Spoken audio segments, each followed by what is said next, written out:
A chuva caía como lâminas afiadas sobre Lisboa, mas nada cortava mais fundo que o silêncio gélido na sala de leitura do testamento.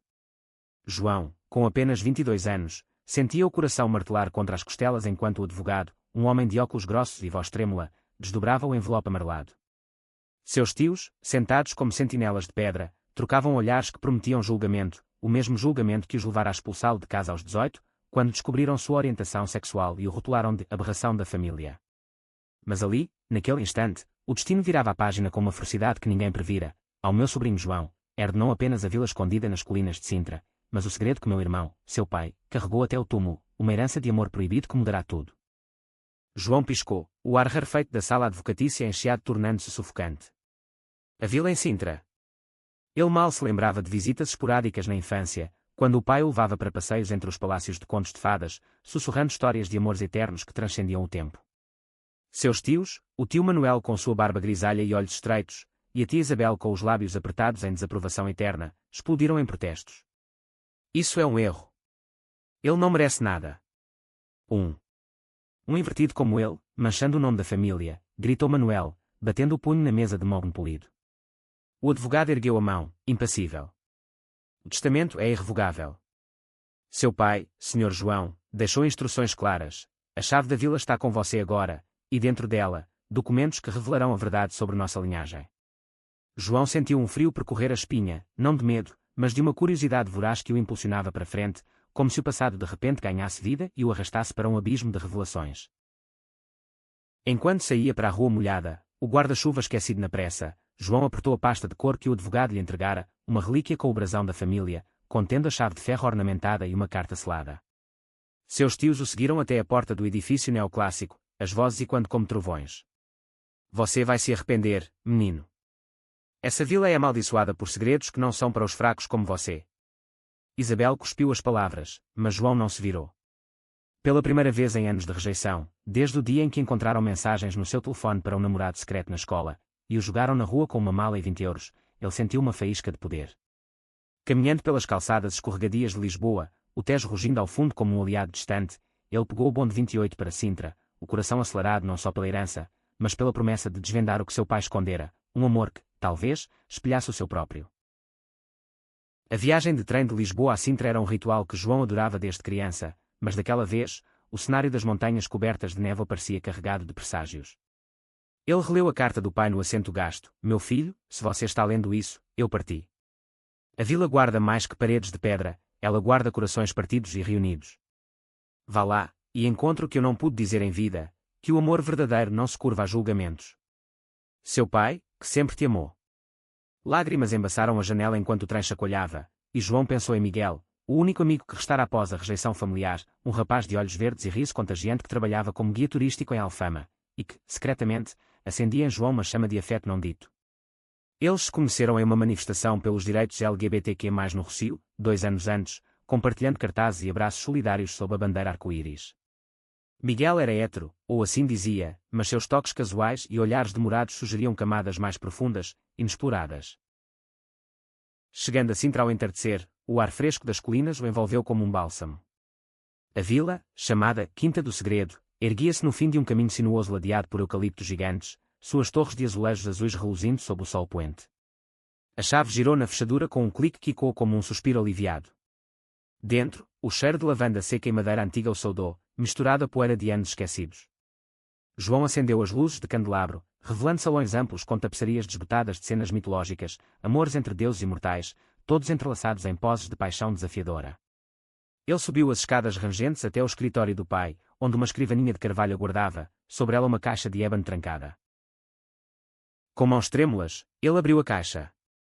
Dentro, não ouro ou joias, mas diários amarelados, fotos em sépia e uma fita cassete rotulada A Verdade de António. O coração de João parou ao ver a primeira foto, seu pai, jovem e radiante, abraçado a outro homem em frente à mesma vila, ambos com olhares que gritavam um amor proibido nos anos 80, sob a ditadura que ainda pairava como sombra sobre Portugal. António, o pai, e quem era aquele homem? Um tio perdido. Um amor secreto. Lágrimas caíram sobre as páginas enquanto João devorava as entradas do diário. Eu amei mais que a vida, mas a família nos separou. Manuel descobriu e jurou silêncio, ameaçando deserdar todos. Eu casei com tua mãe por dever, mas meu coração sempre foi dele. Filho, se você carrega o mesmo fardo, saiba que não está sozinho. O segredo não era uma maldição, mas uma ponte. Seu pai era gay, reprimido, e a herança era a liberdade de viver sem máscaras. A noite caiu sobre Sintra como um manto estrelado, mas João não dormiu. Ele inseriu a fita no antigo toca-fitas do escritório, e a voz rouca do pai encheu o ar. João, se isso chega a você, significa que eu falhei em dizer pessoalmente. Eu te amo, e te perdoo por ser quem é, porque eu sou como você. Um soluço escapou dos lábios de João, misturando-se à chuva que agora tamborilava nas vidraças. Ele precisava contar a alguém, precisava de âncora. Discou para Miguel, a voz falhando no terceiro toque. Vem para cá. Eu preciso de você. Agora. Horas depois, o carro de Miguel parou na entrada de Cascalho, faróis cortando a escuridão como faróis de esperança. Miguel desceu, o casaco de cor salpicado de gotas, e sem uma palavra, abraçou João na soleira, o calor de seu corpo dissipando o frio da revelação. Eles se sentaram no salão principal, uma garrafa de vinho do Douro aberta entre eles, as chamas da lareira dançando sombras suaves nas paredes. João despejou tudo, a rejeição dos tios, o testamento, o diário que pintava seu pai não como o homem rígido que ele conhecera, mas como um amante ferido, forçado a um casamento de conveniência após a separação traumática de seu parceiro, um artista chamado Rafael, que fugira para o Brasil sob ameaça de escândalo. Miguel ouvia, os olhos verdes fixos, as mãos apertando as de João com uma intensidade que transcendia a amizade. Você não é uma aberração, João. Você é a coragem que seu pai nunca teve. E eu? Eu estive fugindo do mesmo medo. As palavras pairaram, carregadas de eletricidade, e por um momento, o mundo encolheu ao espaço entre eles, dois corações partidos em uma vila que sussurrava segredos de redenção. Mas o amanhecer trouxe intrusos. Um carro preto rangeu no cascalho, e os tios de João surgiram como fantasmas vingativos, acompanhados de um advogado particular. Essa vila é nossa por direito. Seu pai era fraco, e você é a prova viva disso, berrou Manuel, invadindo o salão com papéis na mão, uma contestação ao testamento, alegando insanidade do falecido. Isabel, com olhos vermelhos de ódio mal disfarçado, apontou para as fotos espalhadas na mesa. Veja. Escândalos. Isso mancha todos nós. João se ergueu, a voz firme pela primeira vez. Vocês mancharam a si mesmos com preconceito. Meu pai me deixou isso para que eu vivesse livre, algo que vocês nunca permitiram. Miguel ficou ao seu lado, o braço protetor ao redor dos ombros de João, um gesto que não passou despercebido. O confronto escalou, vozes ecoando pelas paredes de pedra, até que Manuel, vermelho de fúria, agarrou a caixa de ébano e a arremessou contra a lareira, chamas lambendo as bordas das fotos. No caos, uma carta solta voou para os pés de João, não do pai, mas de Rafael, o amor perdido. António, se você ler isso, saiba que nosso amor não morreu. Eu voltei a Portugal, e espero que um dia possamos nos reencontrar, não como amantes escondidos, mas como homens livres. Datada de apenas um mês antes da morte do pai. O coração de João disparou. Rafael vivo. Em Portugal. Enquanto os tios eram arrastados para fora por seguranças contratados às pressas pelo advogado de família, Miguel sussurrou, vamos encontrá-lo. Juntos. Assim começou a jornada, não só pela herança material, mas pela reconciliação de almas fragmentadas, através de estradas sinuosas de Portugal, onde o passado e o presente colidiam em uma tapeçaria de dor e esperança. A estrada para o Algarve serpenteava como uma veia pulsante sob o sol escaldante de verão, mas dentro do carro alugado, a tensão era palpável. João dirigia, as mãos brancas nos volantes, enquanto Miguel folheava o diário do pai ao lado, ocasionalmente traçando linhas com o dedo como se pudesse decifrar runas antigas. Eles haviam partido de Sintra ao amanhecer, após uma noite de planejamento febril. A carta de Rafael mencionava uma galeria de arte em Lagos, no sul, onde ele expunha quadros inspirados em amores perdidos. Ele deve estar lá, murmurou João, o vento do Atlântico bagunçando seus cabelos pela janela aberta. Miguel assentiu, mas seus olhos carregavam uma sombra, a confissão da noite anterior pairava entre eles, não resolvida. Eu disse que fugi do medo, João. Mas e se meu medo for maior que o seu? E se eu não for forte o suficiente para isso? A pergunta pairou, e João estacionou em uma curva com vista para o mar turquesa, desligando o motor. Então nós enfrentamos juntos. Como amigos. Ou o que quer que sejamos. O beijo veio como uma onda inesperada, impulsivo, salgado de lágrimas e vinho residual, os lábios de Miguel encontrando os de João sob o sol impiedoso que iluminava falésias douradas. Não era paixão carnal, mas uma fusão de almas famintas por aceitação, um selo sobre promessas não ditas. Eles se separaram ofegantes, rindo nervosamente do absurdo romântico da cena, mas algo mudara, o ar entre eles agora zumbia com possibilidade, um fio tênue que os ligava contra o mundo. Continuaram a viagem, parando em vilarejos de casas brancas onde velhos pescadores contavam lendas de sereias que amavam além do gênero, ecos poéticos do segredo de António. Em Évora, visitaram o templo romano, e Miguel, com sua voz de guia turístico, entrelaçou fatos históricos com metáforas sobre amores eternos, fazendo João curar e se sentir visto de verdade. Chegando a Lagos ao crepúsculo, a galeria Marés Esquecidas erguia-se na beira do penhasco, suas paredes de vidro refletindo o oceano como um espelho líquido. Dentro, o ar cheirava a tinta fresca e sal, quadros abstratos de azuis e vermelhos sangrando em formas humanas entrelaçadas. O curador, uma mulher de meia-idade com dreadlocks prateados chamada Sofia, os recebeu com um sorriso enigmático. Rafael? Sim, ele expõe aqui. Mas ultimamente, está distante.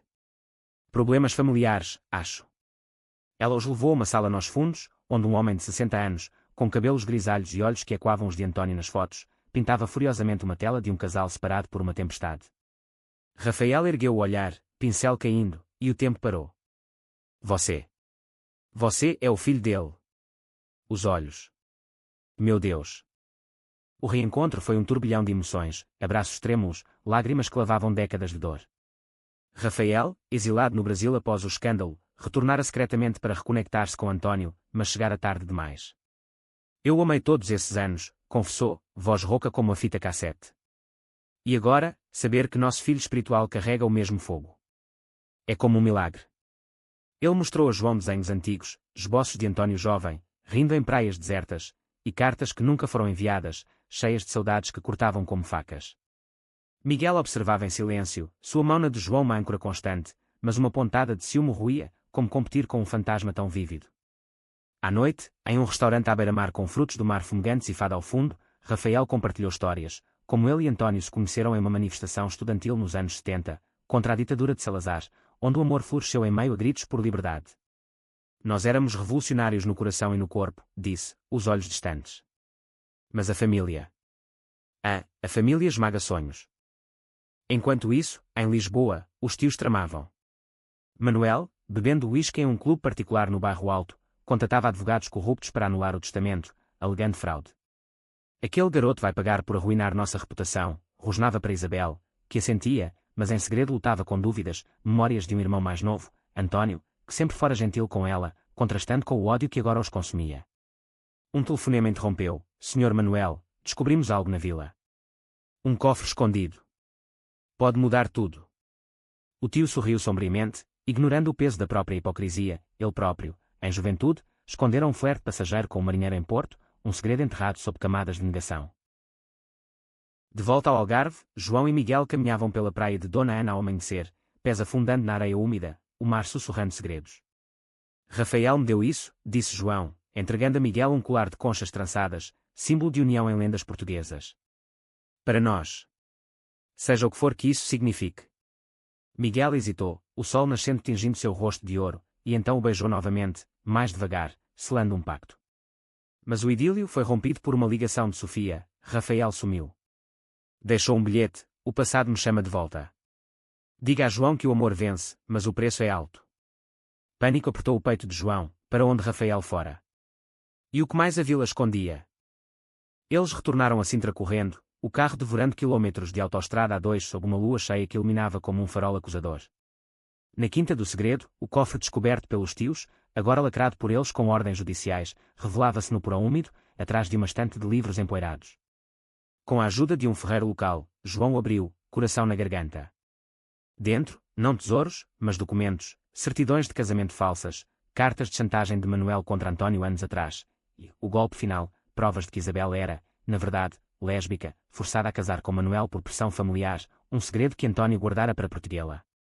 Meu Deus, sussurrou Miguel, abraçando João enquanto as peças se encaixavam. Sua família inteira é uma teia de mentiras. Mas a revelação veio com perigo. Os tios, alertados por informantes, estavam a caminho, armados não só de advogados, mas de intenções sombrias para silenciar o legado. O confronto na vila chegou como uma tempestade atlântica, vento uivando pelas janelas entreabertas enquanto trovões ribombavam sobre as colinas de Sintra. João e Miguel barricaram a porta principal, o cofre aberto sobre a mesa do salão, documentos espalhados como confetes de uma festa fúnebre. Rafael, que surgira horas antes, pálido e ofegante após uma viagem secreta a Lisboa, posicionou-se ao lado deles, o pincel substituído por uma determinação feroz. Eu vim porque António me pediu, em sonhos ou em cartas, não importa. Isso acaba hoje. O sino da porta ecoou como um alarme, e Manuel invadiu, Isabel hesitante atrás, flanqueados por 2 capangas contratados, rostos endurecidos pelo sol do Alentejo. Entrega os papéis, garoto, ou vamos levar à força, rosnou Manuel, os olhos instados fixos no colar de conchas no pescoço de João, um símbolo que ele via como afronta. João ergueu o queixo, voz ecoando nas paredes de azulejos, não. Esses papéis mostram a verdade, sua chantagem contra meu pai, seu casamento forçado com tia Isabel. Vocês não são guardiões da família, são seus carcereiros. Um silêncio gélido caiu, quebrado apenas pelo crepitar da lareira. Isabel ofegou, avançando um passo, as mãos tremendo. António. Ele sabia. Sobre mim e Clara. A confissão escapou como um suspiro, e por um instante, a sala se encheu de fantasmas. Clara, a amante de Isabel nos anos 70, uma enfermeira que fugira para a Espanha após ameaças da família. Manuel virou-se para ela, traído, o rosto contorcido. Você. Toda essa hipocrisia por nada. O caos irrompeu, Manuel avançou, agarrando os documentos, mas Miguel se interpôs, o corpo atlético de guia turístico virando escudo humano. Um soco voou, acertando o ombro de Miguel, que revidou com um gancho preciso aprendido em brigas de rua em Alfama. João gritou, Rafael jogando uma cadeira para distrair os capangas, enquanto Isabel, em um surto de coragem tardia, pegou o telefone e discou para a polícia local. Chega! Eu não aguento mais essa prisão. Os tios recuaram, Manuel cuspindo veneno, vocês vão perder tudo. A vila, a honra, tudo. Mas ao saírem para a chuva torrencial, Isabel hesitou na soleira, olhando para João com olhos úmidos. Me perdoe, sobrinho. Eu fui covarde. Mas talvez possamos recomeçar.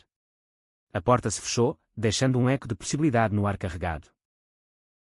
Na calmaria pós-tempestade, com a polícia registrando o incidente e levando Manuel algemado por tentativa de invasão, João, Miguel e Rafael sentaram-se ao redor da lareira, xícaras de chá de camomila fumegando.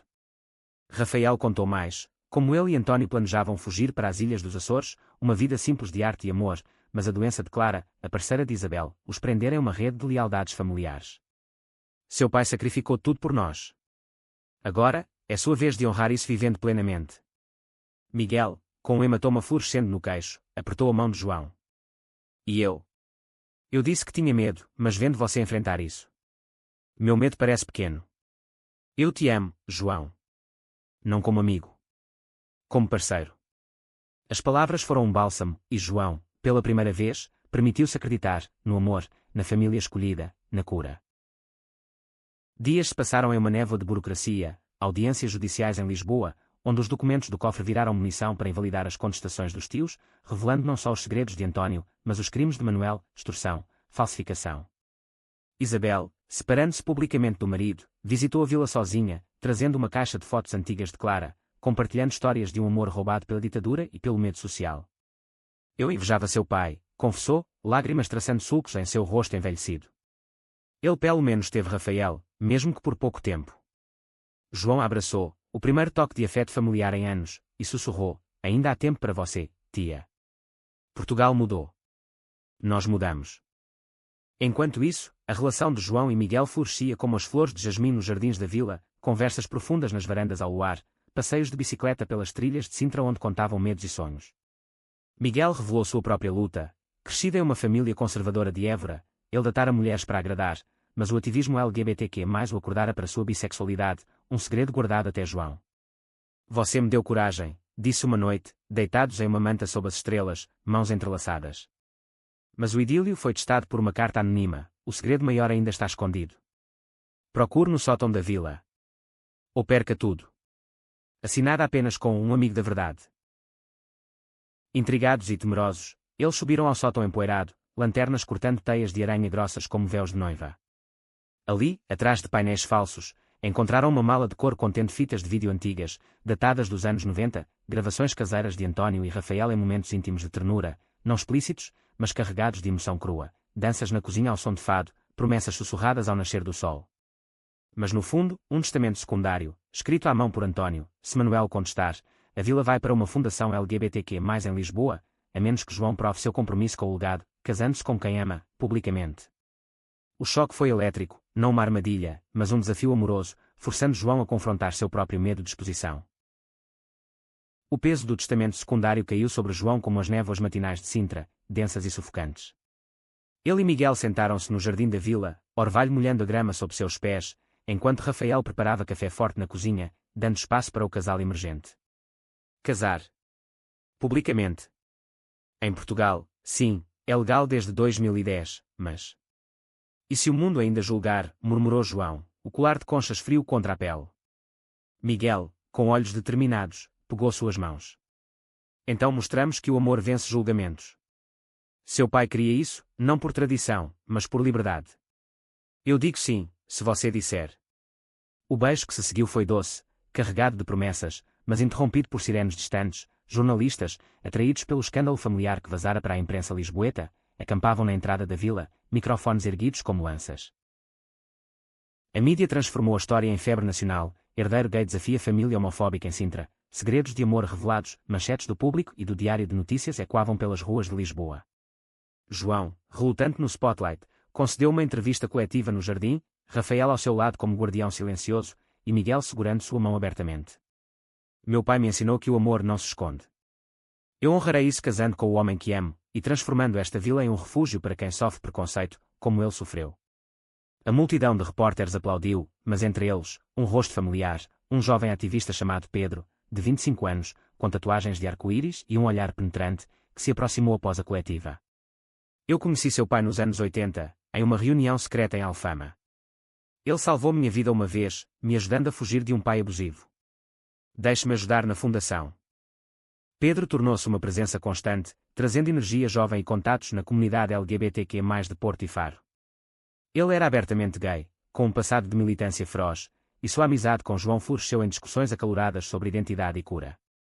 Miguel, no entanto, sentiu as primeiras rachaduras, ciúmes sutis ao ver Pedro e João rindo sobre histórias compartilhadas do pai, toques casuais que pareciam mais íntimos do que deviam.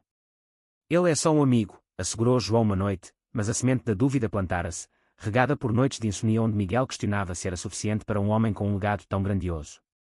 Enquanto isso, Isabel, agora divorciada e em terapia em Lisboa, enviou uma carta: estou indo a um encontro com sobreviventes como eu. Obrigada por me libertar. Convido você para o casamento, como madrinha, se permitir. O planejamento do casamento virou um vórtice de emoção e logística, cerimônia na Quinta do Segredo, com o mar de Sintra como testemunha, decorada com azulejos restaurados retratando amores mitológicos. Rafael pintaria o bolo, Sofia do Algarve organizaria as flores silvestres, e Pedro coordenaria uma performance de fado quier, com cantoras lésbicas reinterpretando Amália Rodrigues. Mas o clímax veio 2 semanas antes. Manuel, solto sob fiança após o divórcio conturbado, invadiu a vila novamente, desta vez sozinho, bêbado e desesperado. Você destruiu tudo. Eu era o homem da casa, e agora? Nada. Ele brandia uma garrafa quebrada, olhos selvagens, avançando sobre João na cozinha. Miguel, presente por acaso, interveio, lutando pelo chão de azulejos frios, um corte sangrento abrindo-se em seu braço. João gritou por ajuda, Rafael aparecendo com o atiçador da lareira, e Pedro, que chegara para uma reunião, chamou a polícia. No hospital de Sintra, costurando o ferimento de Miguel, João desabou em lágrimas. Eu te arrastei para isso. O legado do meu pai. É uma maldição. Miguel, pálido mas firme, puxou-o para perto. Não. É uma bênção. Mas Pedro. Ele te olha de um jeito que me assusta. Diga que sou eu, ou eu saio. A confissão de insegurança abriu as comportas. João admitiu a atração inicial por Pedro, uma faísca de admiração que nunca se acendera em chama, mas a honestidade os uniu mais. Você é meu porto seguro. Pedro é passado, você é futuro. Eles saíram do hospital de mãos dadas, sob flashes de câmaras, transformando vulnerabilidade em força pública. Enquanto isso, um novo aliado surgiu, Clara, a antiga amante de Isabel, agora uma viúva de 70 anos vivendo em Sevilha, contatada via carta de Isabel. Ela cruzou a fronteira para Portugal, trazendo histórias de resistência na Espanha franquista, e um anel de ouro que dera a Isabel décadas antes. O amor espera, disse no ensaio do casamento, abraçando Isabel em um momento que fez todos chorarem.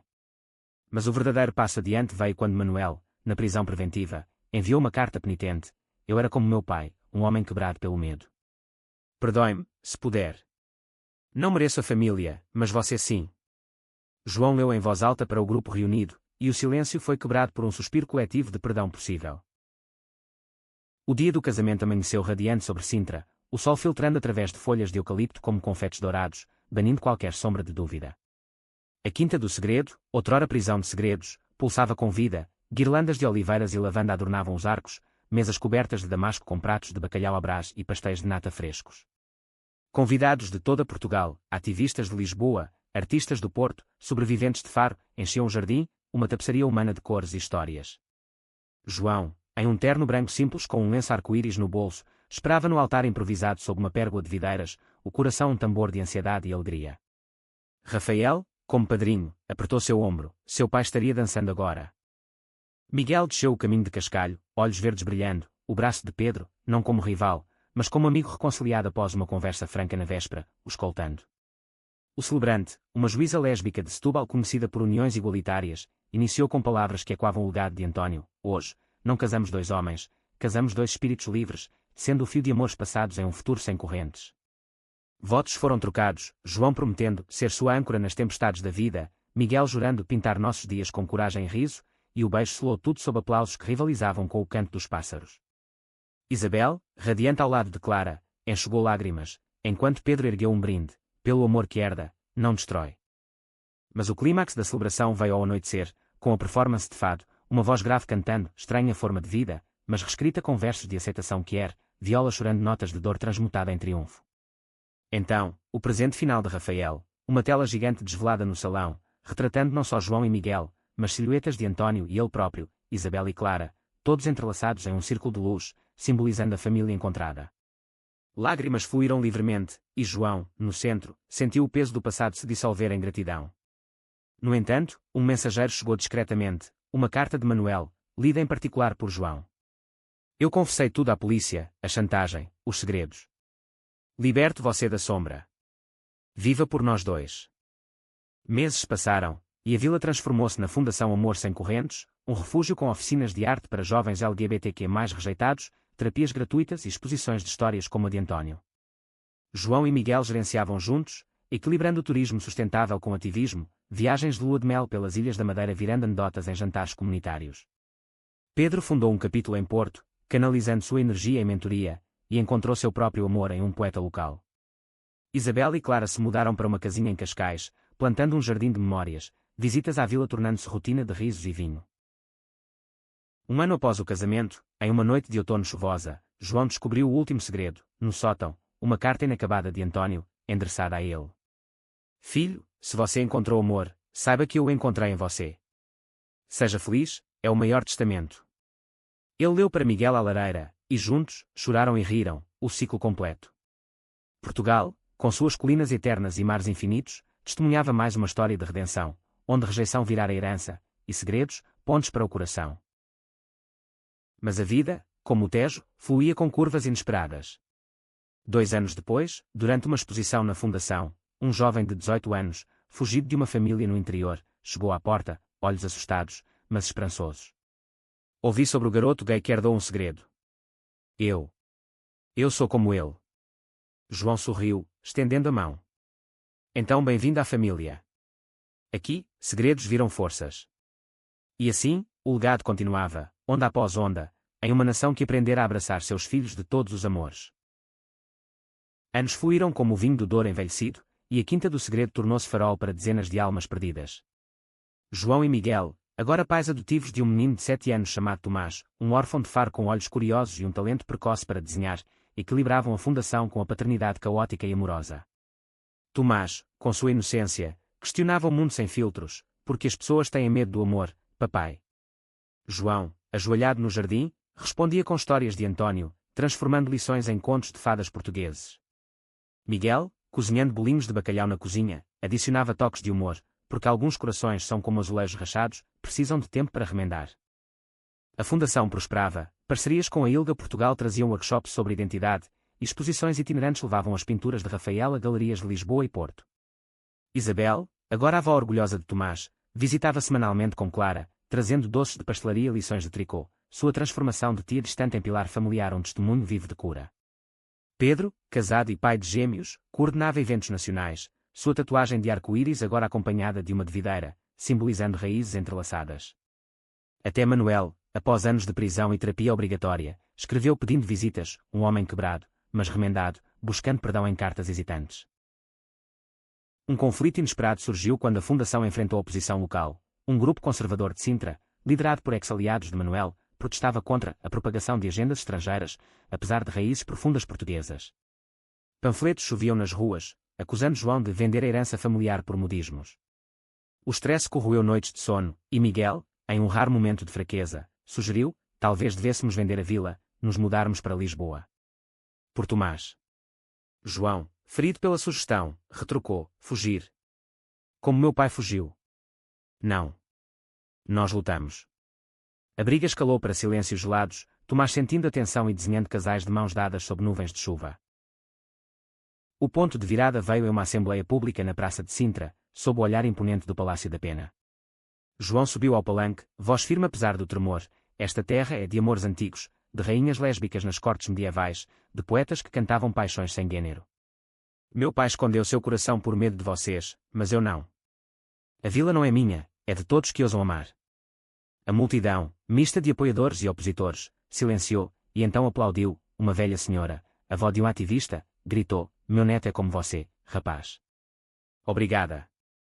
Os protestos minguaram, transformando-se em diálogos, e João e Miguel reconciliaram-se sob as estrelas, prometendo nunca mais deixar o medo vencer. Rafael, agora setentão mas vigoroso, pintava sua obra-prima final, uma série de murais na vila, capturando jornadas de casais quer portugueses, de pescadores em Sagres a intelectuais em Coimbra. Sua saúde fraquejava, e em uma visita, ele confidenciou a João: eu vou em breve, para encontrar António. Mas saibam, vocês foram meu segundo ato. Meses depois, em uma cerimônia simples no jardim, Rafael partiu pacificamente, deixando a Fundação como herdeira de sua arte. O luto uniu todos, e no funeral, Miguel sussurrou a João: ele nos ensinou que o amor é eterno, mesmo na ausência. Com o tempo, Tomás cresceu, tornando-se um adolescente engajado, organizando acampamentos de verão para jovens LGBTQ+, nas praias do Algarve. Ele encontrou seu primeiro amor em um garoto de Lisboa, e João, vendo-os trocar olhares tímidos, sorriu com lágrimas, o ciclo renovado. Isabel e Clara adotaram uma neta distante, expandindo a teia familiar, enquanto Pedro publicava um livro sobre o legado da vila, best-seller que inspirou documentários. Décadas depois, em uma Sintra outonal dourada, João, agora grisalho, mas com o mesmo fogo nos olhos, caminhava pelos jardins da vila com Miguel, mãos envelhecidas entrelaçadas. Tomás, um homem de 27 anos, artista premiado, preparava sua própria exposição, Heranças Invisíveis, homenageando aves espirituais como António e Rafael. A Fundação, expandida para centros em todo Portugal, celebrava seu 40º aniversário com uma gala lotada, bandeiras arco-íris tremulando ao vento do Atlântico. Em um momento quieto, João encontrou uma carta amarelada no sótão, a última de António, nunca enviada: se você chegou longe, filho, saiba que meu maior orgulho é você. AME sem medo. Ele a leu para Miguel, e juntos, brindaram com vinho do Douro, o sol se pondo sobre colinas que guardavam tantos segredos. A rejeição inicial, o testamento chocante, os amores conquistados, tudo tecera uma tapeçaria de resiliência. Portugal, berço de navegadores, navegava agora oceanos de aceitação, guiado por corações como o de João. E assim, o segredo que ninguém esperava não era uma herança de ouro, mas de ouro líquido, o amor que flui, cura e eterniza, provando que, no fim, o coração herda o que a alma merece.